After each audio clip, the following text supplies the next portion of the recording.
Welcome back to Perspectives, the confirmation of Amy Coney Barrett. I'm Tommy Binion with the Heritage Foundation, and in just a moment, I'll be joined by Senator Marsha Blackburn from Tennessee and Senator Joni Ernst from Iowa.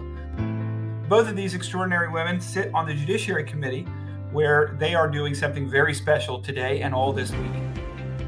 They are participating in the confirmation hearings of Judge Amy Coney Barrett to become an Associate Justice of the United States Supreme Court. Welcome, Senators, and thank you for your time. In the introduction to this podcast, we promised one of the most grueling processes in American politics. That is, in general, the confirmation of a Supreme Court justice.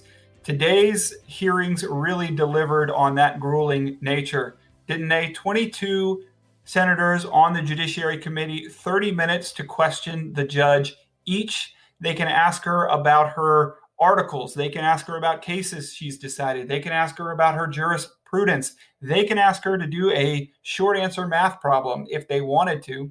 Of course, she didn't know exactly what they would ask. She had a little bit of time to prepare, but unlike other nominees, she came in with no notes and was extraordinarily impressive. Senators, what did you make of that? She was just so well prepared. She was so poised. She really did not stutter through any of her answers. She came across as being extremely well qualified and well prepared. So I was just so thankful for that. So many things were being thrown at her, and yet, as I said, she just handled it with real poise. I commended her for just her overall demeanor and attitude through this really long day of questioning. She was unflappable indeed. She was referencing specific statutes by their U.S. code number. She was quoting decisions. Senator Blackburn, have you been impressed so far? Oh, of course, I have been very impressed with her level of preparation and the way she is so intent on making certain that we all realize that there is a separation between the legislative branch and the judicial branch, and that she is not going to be an activist judge, that she is there to call balls and strikes. We make the laws, she applies the laws. If you don't like the law, change the law. But until that point, she will go by the law as written. And I think she has just been very clear about that she is a constitutionalist, a textualist, an originalist, and don't expect her to start doing your job for you simply because she's on the bench.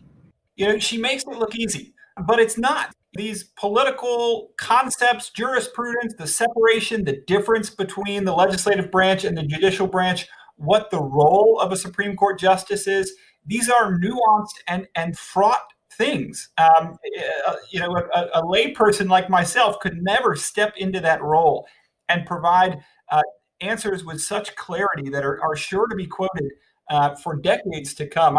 I'm just blown away with her performance so far. I've watched a lot of these hearings. You all have sat through a lot of these hearings. I don't think we've ever seen anything like this. Senator Blackburn, you talked about originalism and textualism. This is her jurisprudence. She talks a lot about Justice Scalia and how he sort of pioneered this way of thinking. Can you help us understand what these concepts mean and why are they part of these hearings?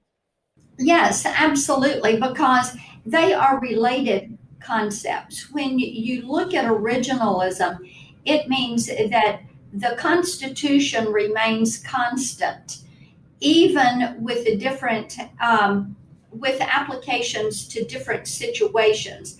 The Constitution remains constant. It is fixed. It is a fixed document. Textualism is related to that because it means it is as written. And so these two concepts work hand in hand.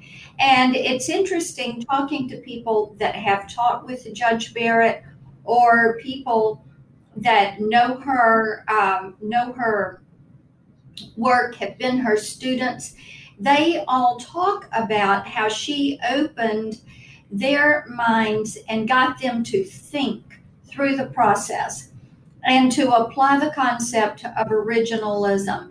And, Tommy, in a time when we live in an instant gratification world, it is important to have a professor that in this cancel culture says we have to think about the point and the counterpoint. We have to think about the long term implications, what is going to establish precedent. And she has done that in her teaching and in her work as a circuit court judge. But she's definitely made it clear that as a judge, she's not imposing her beliefs on litigants that are in front of her. She's not imposing her beliefs or even feelings about a case. She's made it clear that in her view, she's bound by the original meaning of the Constitution. She's bound by the text of the statute. And as a circuit court judge, she was bound by the precedent set by the Supreme Court. Senator Ernst, you teased some of that out in your questioning of her. How did that go? Yes, it went really well. And again, I mean, she's so well qualified and well versed in these issues. And so when we focus on originalism, putting on that black robe, becoming neutral to politics and focusing on the actual Constitution, she is able to present herself in a neutral way. And so one of the questions that I asked, it was a case involving a bubble zone or a buffer zone around an abortion clinic. And she used previous precedents, and through that, she did establish that having that buffer zone was appropriate in that case. She does use precedents even when it comes to issues tied to abortion, where she uses the law and the precedent following the originalist views, her judicial philosophy to further develop those decisions. So we did talk about that. And again, she's being hit left and right by Democrats that want to paint her as someone who will be an activist judge, but she is not. She is one that follows the Constitution. Many of them believe that we should have living constitutionalism, and she rejects that. Living constitutionalism is when you take, whatever is popular in the moment and apply it to the law. And that's not what we are looking for in a Supreme Court justice. We need stability for our nation. That's why textualism, originalism is so important. I couldn't agree more. And you referenced some of the attacks that came from the other side. This is the moment where there is supposed to be scrutiny of Judge Barrett, but that scrutiny is supposed to be for qualifications. Let me ask you both a few rapid fire questions. I think I know the answer to them. Did anyone question her qualifications to serve on the court? Oh, yes. They have questioned her all day long, whether it was her qualifications, her integrity, her judgment, how she has gone about making decisions. I thought Senator Leahy was very condescending to her this morning. Senator Hirano has been quite condescending to her. They have trotted out these tired, liberal, leftist female arguments. If you do not agree with the left, then you are not fully female. And they have said as much today as they have questioned her and have doubted her intelligence and her approach to questions. Yeah, they really were piling on her. But what Marsha and I can both agree on is, did they make their case? They didn't make their case. They were trying everything they could, but she kept her composure and she proved to them that she is exactly the right choice for Supreme Court. I totally agree with that. And I love the way Joni put her questions to her, presenting letters from groups that were in support and were grateful for Judge Barrett and the role model that she has set. And Chairman Graham did a wonderful job today as he opened everything, talking about the statements that Joni and I made yesterday, and talking about how this is a message to conservative women and to young girls who are conservatives, that they too have the ability to dream those big dreams and find a way to make them come true. Yes, and I love that, Marsha. And I was so grateful for the chairman for doing that. As you and I both know, the left has a very different definition and ideal for women. And, Marsha, I know you have a recent book out, about being a conservative woman. And I think it is fantastic that we each can choose our own path and be a role model for young women. We don't have to fit into that typecast of the left. That's exactly right. We have the opportunity to do things the way we would like to do them and to still be a success and not fit into their definition. That has really been one of the messages that has come through so loud and clear. Senator Ernst, you said she is sort of beyond reproach. Her qualifications are top notch. Her integrity, her judgment. These are things that that the Democrats, they may try, but they haven't in any way made a case against those things. And what's shining through more is that you can be of independent thought and independent mind. You can form your own opinions. You don't have to agree with everyone on that dais to hold your own. I think that's so key. Okay, so they aren't able to, I think, land those punches. What else are they questioning her on? What are the issues they're bringing out? Well, they continue to bring out the issue of health care and the Affordable Care Act, that there is a severability clause argument that's going to take place on November 10th. But that has absolutely nothing to do with taking down the law. But the Democrats are trying to make this hearing all about the ACA because they do not want a constitutionalist judge on the court that would block them from actually implementing government-run healthcare, from doing their healthcare takeover and taking away the private health insurance of 153 million Americans. That's the big goal for them. Obamacare is a step, but government-run healthcare is where they are headed. So that is what they are trying to do. Yeah, Senator Blackburn, I think you're exactly right. The real world is exactly opposite the narrative that they're pushing. It isn't that Judge Barrett has been put in this position, as she said, on a mission to repeal the ACA. She's been put into this position because she's an originalist and textualist. But they know that means she won't be an activist judge for liberal priorities. It is actually the opposite narrative. Let's turn now to her religious beliefs. I think that they have mischaracterized her religious beliefs. One of the first things that happened in this hearing was they brought up an hour-long lecture she had given to a summertime fellowship of Christian law students.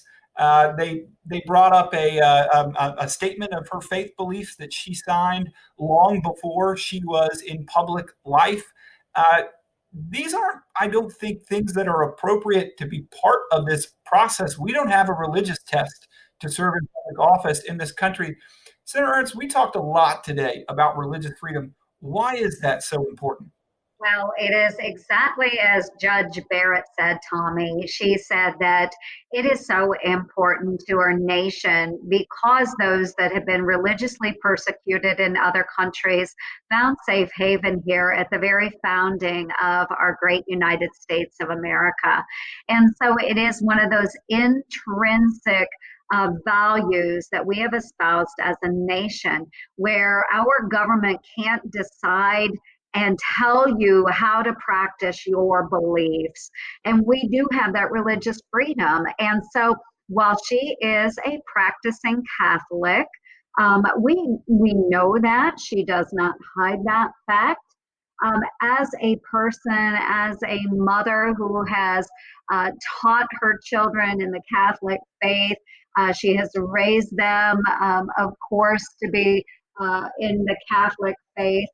What she has reminded us many times over during the hearing is that while she does have a personal life, when she is serving as a judge, or hopefully soon as a justice, she will be impartial and will put on that blindfold so that she will administer justice fairly, regardless of her religious affiliation. But it is so important to our country. But we understand, and again, she said this many times, that she will always be an impartial justice and administering the law, judging the law based upon our Constitution. So it is very important to our country, and it's just important our citizens understand we do have religious freedoms in this country. So many other countries around the globe lack that, and that's why we are such an incredible nation.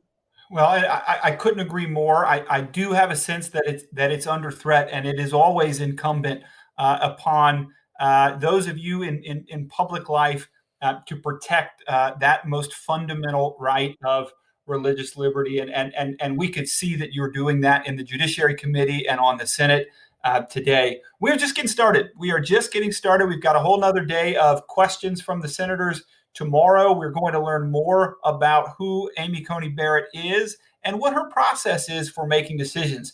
We're going to jump into that in tomorrow's episode. For now, the senators have some more hearing to get to tonight. So with that, I just want to say thank you so much for your time and congratulations on so far a really great first day of hearings. Thanks so much, Tommy. Thank you, Senator. Have a nice night. Appreciate it. Thank you.